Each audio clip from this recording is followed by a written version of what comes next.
Journey with me, your host Elizibar, into the realms of Mordrin, where one of the Sisters of Silence and their little ward have ascended the tower to the heart.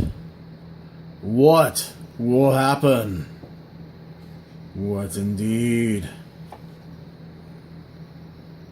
Alright, so I am going to spoil everything in this review, so we're going to talk briefly about what I like, and it's going to be stuff I've liked before. Look at the art. Look at the art. I don't like the art. I love the art. I hate the art. I love the art. Like, it's exactly what it should be. It carries the mood perfectly. Now, I was just talking about the art in...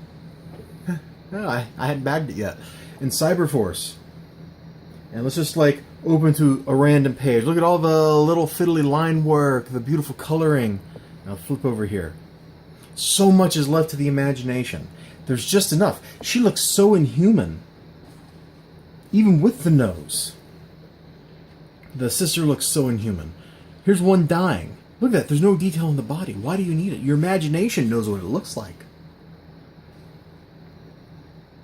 My Sister of Silence probably looks a little different from yours, and that's okay. This is a story. It's like an illustrated novel as opposed to a comic book, if that makes any sense. So there's the heart. The evil heart. Oh, the heart of the Dark Lord. And naturally she does the only thing that will destroy it. You eat it. I don't know why that works, but... The captive spirit within the heart was released and bound itself to the sister as its host. Her body jerked sharply, then convulsed back and forth. I could feel the influence of its dark magic, its strength intensifying as the sister wrestled with its power. It was then I finally understood why Gorn so desperately sought it. Fused with the soul of the Dark Lord, the General would slaughter all who resisted him. The world would be at his mercy. So, the writing is maybe a little melodramatic, but it's perfect for this dark fantasy thing. The art, in some places, maybe can seem a little lacking, but look at this. I don't think there's a better way you can represent this in a still image. Like, yeah, you could get in here and noodle around a lot, but look at this, man. He drew this crazy... Then he went back in with some white out. He, like, flicked some white out all over the place to spackle this white color. I don't know if this is... He took a white marker pen and went back over top of it, or he just didn't get it with the black pen. The red coloring, it's powerful, it's dramatic. Look at her face. When this detail finally shows up, you know it's serious. You know it's so serious. Look at this. Barely even resembles a human anymore. So naturally, she's fighting with the spirit, and if you don't want anything spoiled, we're done. In fact, I'm going to flip to... This is something I really liked in the back. And maybe I shouldn't, because I guess technically this means there was less comic book content. But look at that nice little piece, man. Dude looks awesome. Dude looks absolutely awesome. I think the coloring might have been done with markers. Can't tell. It's a great little comic book. Once you understand what it is. Because it's not like any other comic book you're going to pick up and read.